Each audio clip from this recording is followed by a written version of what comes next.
There is a report this morning that the DOJ could potentially appoint a special prosecutor for a possible criminal grand conspiracy case as the investigation continues into former FBI Director James Comey and former CIA Director John Brennan. FBI Director Kash Patel recently called the Russia collusion hoax, quote, the biggest political criminal scheme ever perpetrated by portions of the FBI leadership and other elements of the intelligence community. Joining us this morning to discuss is former FBI Special Agent in Charge, Jody Weiss. Good morning to you, sir. You know, you spent more than 2 decades in law enforcement at the federal level with the Bureau.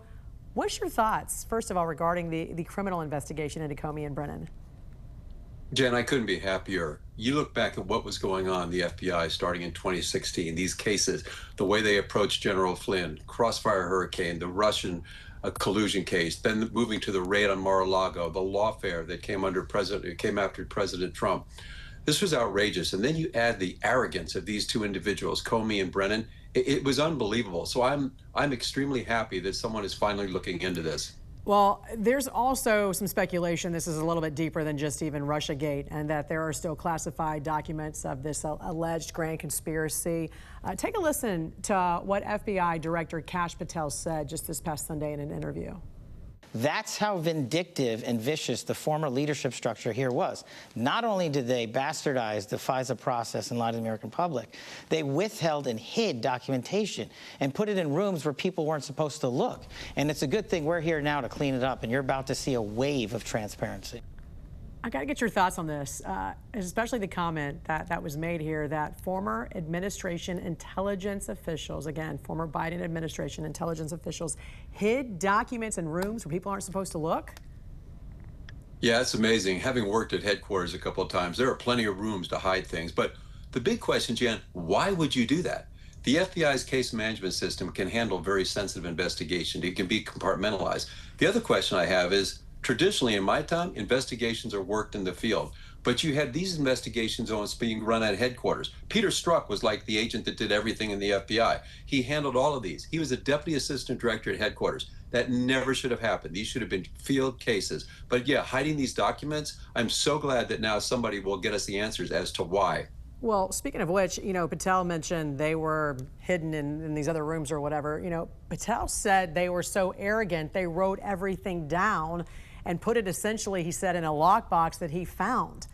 Should a special prosecutor be appointed? Do you think they're going to be indicted? Good questions. I think in this case, there has to be one. There's so much to look at. But you know, Jan, it has to be someone with impeccable credentials, someone who's known for being fair, someone who will just follow the facts. If there's something there, yeah, prosecute these individuals. If there's nothing there, explain to the American people what was going on. But in terms of being indicted, I don't know. I've been kind of disappointed. Durham had a great reputation being a hard-nosed investigator. Nothing came out of that. Right. But here's the key. If somebody's indicted, these have to be slam dunk, legitimate cases that the American people will look at and say, you know, this was righteous. Otherwise, it gets into the political retribution, which is as bad as the last in administration. So they have to be good cases. They have to be one that the American people will say, you know what? Something was wrong here. Somebody needs to come to justice. Which is why this whole grand conspiracy charge potentially that they could be looking at is so intriguing. You know, there's so much talk about the politicization and the weaponization of federal law enforcement of the FBI. You spent 23 years there through several different administrations. Did you ever witness this, Jody, or feel like it had become too politicized at any point? What changes did you see during your time there? No, nothing like it is today. There's always going to be some political influence because of the role Congress has over oversight of the FBI. But my biggest changes took place based on world events. The big change for me was going from a predominantly criminal investigative agency, shifting over to one driven for the national security side of the house. And that had to be done. After 9/11, we transitioned to become an agency that would try to be more predictive, be more proactive, and stop the threats from terrorism. But that was a big change for a lot of us in my era, but nothing like the politicalization we're seeing today.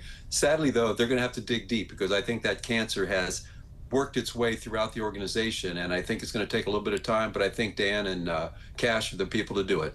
All right, retired Special Agent in charge of the FBI, Jody Weiss. Appreciate you joining us this morning and your expertise as well. Thank you. Thanks, Jen.